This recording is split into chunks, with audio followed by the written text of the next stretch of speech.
네, 귀한 예배 잘 나오셨습니다. 우리 앞뒤 좌우로 한번 인사하고 말씀 보도록 하겠습니다. 사랑합니다. 축복합니다. 우리 한번 인사하겠습니다. 네, 무더운 여름 귀한 예배 잘 나오셨습니다. 오늘 본문의 말씀으로 헌신과 결단으로 전파되는 복음이라는 제목으로 사도행전 강의 39번째 시간 갖도록 하겠습니다. 오늘 말씀부터는 이제 이 2차 전도 여행이 이제 시작되는 시점인데요. 지도 한번 띄워 주십시오. 네, 이제 1차 전도 여행이 끝나고 이제 2차 전도 여행이 시작되는데요.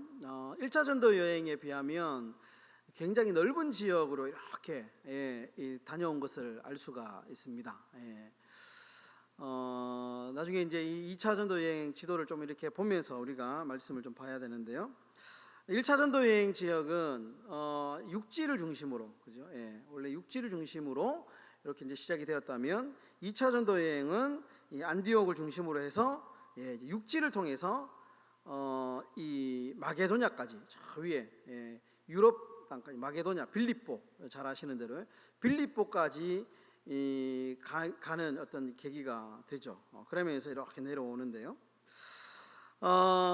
오늘 이제 이 2차 전도 여행 이제 시작이 되면서 이야기가 시작이 되고 있는데, 이 바울과 바나바가 이제 헤어지고 난 뒤에 실라라고 하는 사람과 함께 이제 2차 전도 여행을, 두 번째 전도 여행을 떠나게 됩니다. 그런데 2차 전도 여행을 떠나면서 새로운 이제 곳으로 향하면서 새로운 동력자를 얻게 되는데, 오늘 이제 이 새로운 동력자가 누구냐면 이 디모데라고 하는 사람입니다. 디모데, 많이 들어봤었는데요. 1절과 2절에 보시면 이 디모데에 대한 신상 정보, 이 사람이 어떤 사람이냐에 대해서 신상 정보가 나오는데 좀 특이한 점이 있습니다. 보시면 디모데의 어머니는 유대인이고요, 아버지는 헬라인이다, 이렇게 정보가 나오죠. 이 말에 굉장한 의미가 많이 들어 있습니다. 그 중에 이제 뭐 표면적으로 그러면 디모데는 혼혈인이구나, 정통적인 유대인도 아니고 헬라 사람도 아니고 혼혈이구나라는 것을 우리가 좀 알 수 있고요. 또 하나 알 수 있는 것은 이 디모데가 유대의 전통 교육도 받았고 헬라의 신식 교육도 받은 사람이다. 그러니까 두 가지 보수적인 성향도 있는 반면에 굉장히 뭔가 좀 어떤 좀 자유로운 어떤 생각의 폭이 굉장히 넓은 사람이다라는 것을 우리가 짐작해 볼 수 있습니다. 또 2절에 보시면 디모데는 성품이 나오는데 칭찬받는 사람이다, 이제 이렇게 나오죠. 칭찬받는 사람이다. 종합해 보면 이 이제 디모데는 유대인과 이방인을 모두 이렇게 수용할 수 있는 인물이기 때문에 이방 선교에 매우 적합한 인물이다라는 것을 알 수 있습니다. 유대인에게도 복음을 전하는 데 유익이 되고 이방 사람들을 찾아다니면서 복음을 전하는 데도 아주 적절한 인물이다라는 것을 알 수 있습니다. 그리고 성품도 칭찬받는 사람들의 특징이 있겠죠. 칭찬받는 사람이니까 인품도 아주 훌륭한 사람이다. 그러니까 이제 2차 전도 여행을 하면서 바울이 꽤 괜찮은 사람을 만난 것 같습니다. 그런데 3절을 보시면 아주 특별한 사건 하나가 이제 언급이 되는데, 바울은 지금까지 누구에게도 할례를 받으라 이렇게 이제 할례를 언급한 적이 없습니다. 강요를 한 적이 없습니다. 그런데 유독 이 할례를 강요하지 않았던 바울이 디모데에게 할례를 행했다, 이렇게 이야기 나오는데요. 그 이유가 이제 3절에 잠깐 언급이 됩니다. 뭐냐면 이 디모데의 아버지가 헬라인이었기 때문에 그렇다라는 것입니다. 당시에 이제 이방 선교를 하며 이방 땅에도 보면 흩어져 살고 있는 유대인들이 있었습니다. 기억하실는지 모르겠지만 예전에 이제 그 스데반 이제 순교 사건을 기점으로 해서 기독교의 박해가 막 일어나면서 이제 이 예루살렘을 중심으로 살던 이제 이 기독교 예수를 믿는 유대인들이 흩어지게 됩니다. 핍박을 피해서. 그러면서 이방 땅 이곳저곳으로 막 이렇게 이제 흩어져서 사는데요.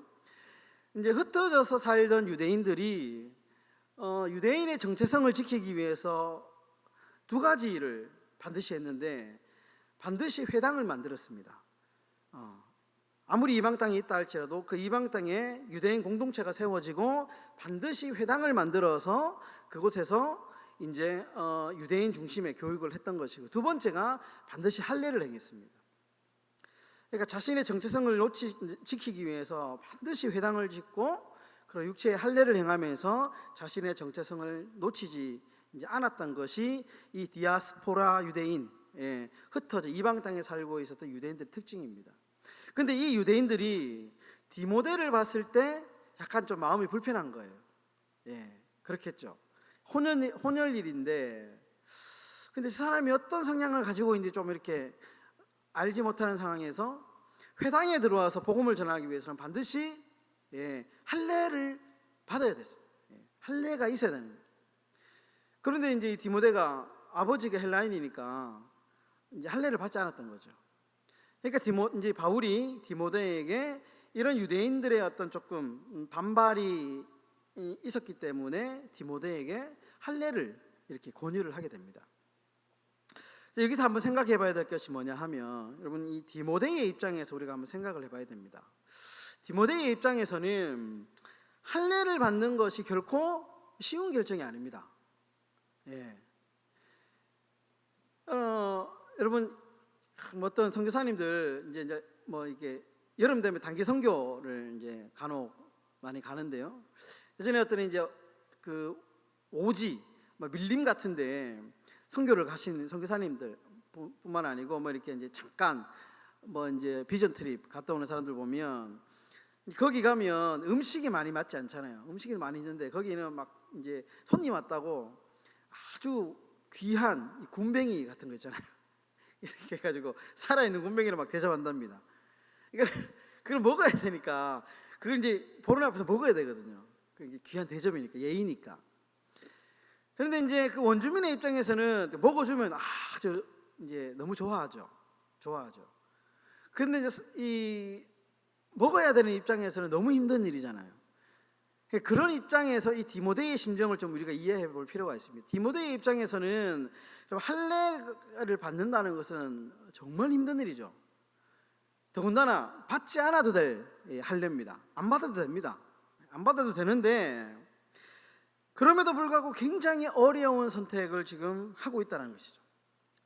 지난주 이제 우리가 고린도전서 오후 예배 시간에 고린도전서 이야기하면서 바울의 사도권, 우상의 제물을 먹을 것이냐 말 것이냐 이야기를 하면서 바울의 사도권을 자기가 스스로 포기했다라는 이야기를 우리가 조금 이제 살펴봤는데요. 그러니까 이 사도의 권리를 자발적으로 포기한 이 바울 이야기처럼 맥이 통하는 얘기죠. 그러니까 이 디모데가 복음을 전하기 위해서 자발적으로 희생을 한 겁니다. 희생. 안 해도 되는데 이 복음을 효과적으로 전하기 위해서 스스로 아주 힘든 결정을 하게 되었다라는 것입니다. 그럼 지난 주일에도 우리가 말씀 보면서 이제 삼손의 이야기를 보면서 희생과 헌신에 대해서 이야기를 했는데요. 오늘도 뭐 중복되는 말씀입니다. 오늘 사도행전의 말씀에도 여전히 이 디모데의 희생과 헌신, 이것이 얼마나 중요하냐, 한 사람의 헌신과 희생이 얼마나 중요한가를 오늘 말씀도 우리에게 동일하게 말씀하고 있습니다. 그럼 다시 한 번 더 말씀드리지만요, 교회는 자발적인 헌신과 희생이 매우 중요한 공동체입니다. 교회라는 곳이 굉장히 독특하잖아요. 교회라는 것은 누가 시켜서 뭔가를 이렇게 하는 것이 아니고요, 자발적으로 헌신하고 희생이라고 하는 이 수레바퀴가 굴러가면서 교회가 이렇게 성장하는 곳입니다. 반대로 이야기하면 교회 안에 헌신과 희생이 없으면 교회는 건강하게 성장할 수 없다라는 얘기도 되는 것이죠. 교회라고 하는 공동체는 이 헌신과 희생이라고 하는 수레바퀴가 잘 돌아가야지, 삐걱대지 않고 잘 돌아가야지 정말 교회가 건강해질 수 있다. 여러분, 시대가 많이 바뀌어가지고요, 요즘에 큰 교회이든 작은 교회든 교회 안에 일꾼이 없어서 난립니다. 제가 예전에 다니던 교회도 부교역자 생활을 하니까 큰 교회를 뭐 많이 좀 다녔으니까요. 가면 교인 수는 많은데 헌신자가 없어요. 그러니까 늘 하던 사람이 이 일도 하고 저 일도 하고, 그러니까 이제 이 사람들이 오래 하다 보니까 너무 힘드니까요. 예. 새롭게 유입되는 사람들은 없고 계속 하던 사람들이 그 일만 하니까 지치는 거예요. 그러니까 큰 교회든 작은 교회 똑같습니다. 어느 교회든 일꾼이 넘쳐난다는 얘기를 들어본 적이 없어요. 늘 연말이 되면 뭐 주일학교 교사가 없네, 막 진짜 교육자들이 막 쫓아다니면서 막 사정해가지고요, 막 그런 일들이 교회마다. 근데 요즘에 더 심합니다. 예, 더 심합니다. 워낙 시대가 많이 바뀌어가지고 바쁘죠. 밤늦게까지 일해야 되고 주말 정말 지치고. 그러니까 막 이런 상황 속에서 그러다 보니까 교회가 많이 침체되는 것을 우리가 보게 됩니다. 여러분, 역사를 봐도 그렇고요, 현재 이런 교회의 상황을 봐도 그렇습니다. 언제나 이런 디모데와 같은 희생하는 사람들, 헌신하는 사람들이 교회 안에 많으면 많을수록 교회는 계속해서 뭔가 이루어져 갔다라는 것이죠.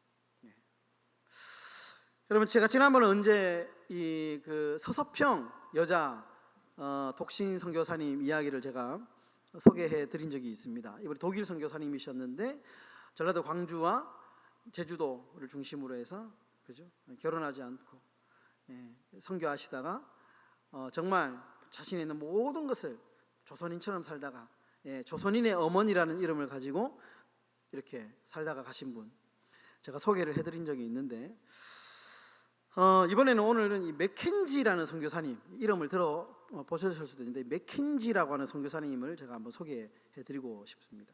사진을 준비했는데요, 이 사진이 이 맥켄지 선교사님 사진은 많이 없습니다. 서서평 선교사님은 현대 사진도 좀 있는데 맥켄지 선교사님 사진은 많이 없는데요. 왜냐하면 이유가 있습니다. 이분이 맥켄지라는 분인데, 이분은 풀네임이 윌리엄 존 맥켄지입니다. 윌리엄 존 맥켄지, 캐나다 선교사님입니다.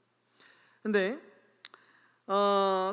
이분이 캐나다 선교사로서는 굉장히 의의가 있는 게, 이분이 1893년에 캐나다 선교사님 최초로 선교사로 파송을 받게 됩니다. 선교를 헌신하게 되고, 그리고 헌신한 지 2개월 만에 1893년 12월 12일 날 부산이라고 하는, 부산, 우리 여기 부산이죠, 부산항에 조선으로 처음으로 캐나다 최초로 조선 땅을 밟게 됩니다. 부산으로 입국을 하게 됩니다. 그래가지고 이제 그 당시에 이미 조선에 들어온 선교사님이 계셨습니다. 언더우드와 뭐 이제 아펜젤러 같은 선교사님들이 계셨어요. 이분들을 이제 서울에 가서 만나게 됩니다. 부산으로 입국해서 이제 서울에서 이분들을 만나게 되고, 이분들의 사역을 이렇게 이제 보고 굉장히 도전을 받습니다. 그러다가 1894년 10월에 그 당시 한국인들이 세운 최초의 교회가 있는데요, 소래교회라는 교회가 있습니다. 소래교회, 총신대학교에 가면 소래교회를 이렇게 만들어 놓은 모형이 있고, 소래교회가 있는데요, 이 교회의 초대 담임 목사로 세워지게 됩니다. 거기에 이제 좀 사역을 하면서 아주 특이한 점이 뭐냐 하면, 이분도 이 서서평 선교사님처럼 똑같이 조선인 옷을 입고 조선인들만 먹는 음식을 먹고, 그러니까 똑같이 조선의복과 음식과 온도에서 생활을 합니다. 조선인처럼. 아주 특이하게. 근데 안타깝게도 얼마 지나지 않아 가지고 이분이 이제 풍토병에 걸립니다. 온 지 한 1년 조금 넘어서 이제 열심히 소래교회에서 사역을 하는 중에 풍토병에 걸립니다. 건강이 이제 너무 계속 안 좋아지는 거예요. 병이 낫지 않고. 근데 그 소식을 서울에 있는 언더우드 선교사님이 이제 소리를 듣는데, 소식을 듣고 언더우드 선교사님이 음식을 좀 보내는데, 그 당시에 빵, 고기, 치즈 같은 것을 좀 보냅니다. 서양 선교사님이시니까 좀 먹고 힘을 내라고 보내는데, 이 맥킨지 선교사님이 거절합니다. 거절하고, 그거 만약에 내가 이거 먹으면 내가 다시는 조선인처럼 못 살겠다라는 마음에 어떤 생각이 들어가지고요, 언더우드 선교사님이 보낸 이 그 고향의 음식을 거절하고 이 음식을 그냥 이 성도들에게 다 나누죠. 그럽니다. 건강이 계속 악화되다가 결국에는 이 1년 6개월 만에 1895년 6월 23일 이분이 이제 세상을 떠나게 되는데요. 떠나기 전 마지막 예배에 그 당시에 옆에 이제 옛날에는 조사라는 분이 있잖아요. 조사. 이제 그 선교사님을 도와주는 조사, 서성조라는 조사가 있었습니다. 조사. 이분에게 서경조라는 조사에게 요한복음 12장 24절을 좀 대신 읽게 합니다. 자신이 너무 건강에 쇠약했기 때문에. 요한복음 12장 24절이 뭐냐 하면 한 알의 밀알이 땅에 떨어져 죽지 아니하면 한 알 그대로 있고 죽으면 많은 열매를 맺느니라. 요한복음 12장 24절의 말씀을 서경조 조사에게 대독을 시키고 그러고 난 뒤에 이분이 세상을 떠납니다. 떠나죠. 그러니까 열심히 하려고 왔는데 1년 몇 개월 만에 그냥 이분이 좀 사역을 펼치지도 못하고 안타깝지만 돌아가시게 됩니다. 그런데 여러분, 이 맥켄지 선교사님의 죽음이 여기서 끝나지 않습니다. 이 맥켄지 선교사님이 돌아가시자 그 당시 맥켄지 선교사님을 도왔던 서경조 이 조사가 캐나다 선교부에 편지를 씁니다. 어떤 편지를 쓰냐면 맥켄지 선교사님과 똑같은 이런 분을 우리 조선에 보내어 주십시오. 언더우드 선교사님을 통해서 편지를 보냅니다. 그런데 이제 그 편지를 받은 캐나다 선교부 입장에서 굉장히 고민을 합니다. 왜냐하면 정말 어렵게 보낸 캐나다 최초의 선교사였는데 1년 반 만에 이제 죽었으니까 다시 선교사를 보낼까 말까 선교부에서 엄청난 고민을 많이 합니다. 그러다가 결정을 내리는데 3명의 선교사님을 조선으로 다시 파송하게 됩니다. 1897년의 일입니다. 그래서 이 공식적인 기록, 공식적인 조선 캐나다에서 조선으로 보낸 최초의 선교사님은 원래 맥켄지지만 공식적인 문서에서는 이 3분의 선교사님이 최초의 캐나다 선교사로 등록이 되어 있습니다. 그러니까 맥켄지 선교사님이 결국에는 마중물 역할을 한 것이죠. 마중물 역할. 여러분, 그러니까 한 사람의 이 헌신과 희생이 얼마나 큰 영향력이 있는가 우리가 한번 생각해 보자는 것입니다.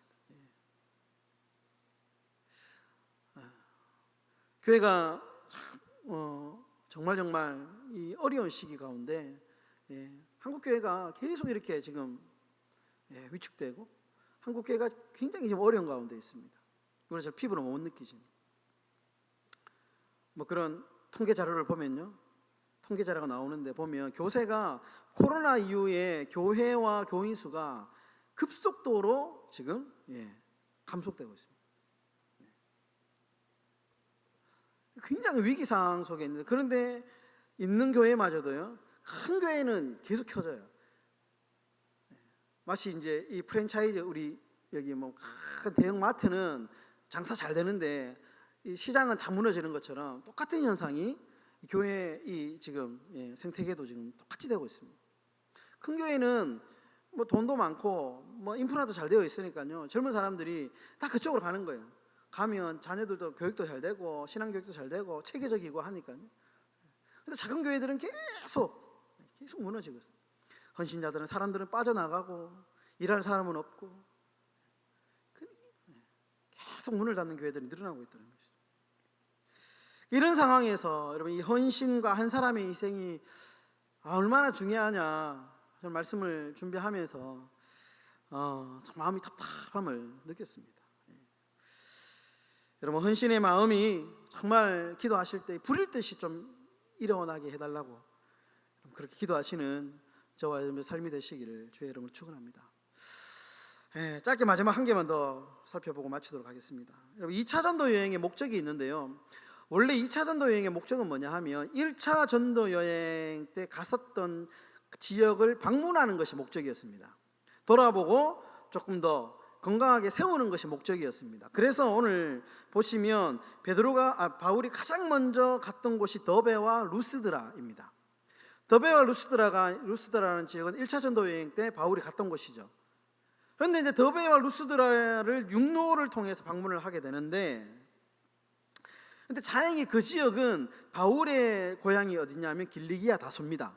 길리기아 다소와 멀지 않은 지역이었기 때문에 굉장히 익숙한 지역이었습니다. 바울이 사역하기에 매우 좋은 환경, 아주 익숙한 지역이었습니다. 근데 이렇게 이제 순탄하게 계획을 세우고 진행될 것만 같았던 2차 전도 여행이 큰 변수가 생기는데요. 6절에 보시면 무슨 이유인지 모르지만 원래 계획대로 일이 잘 진행되지 않습니다. 원래 가려고 했던 곳이 있었는데 자꾸 막히는 거예요. 무슨 이유인지는 성경에 나오지 않습니다. 그냥 예수의 영이 막았다 이렇게만 나오지 어떤 이유인지는 모르지만 못 가는 거예요. 자꾸 막힙니다. 일이 자꾸 꼬이고. 그러다가 결정적인 사건이 하나 발생하는데 바울이 환상을 보게 됩니다. 하나의 환상.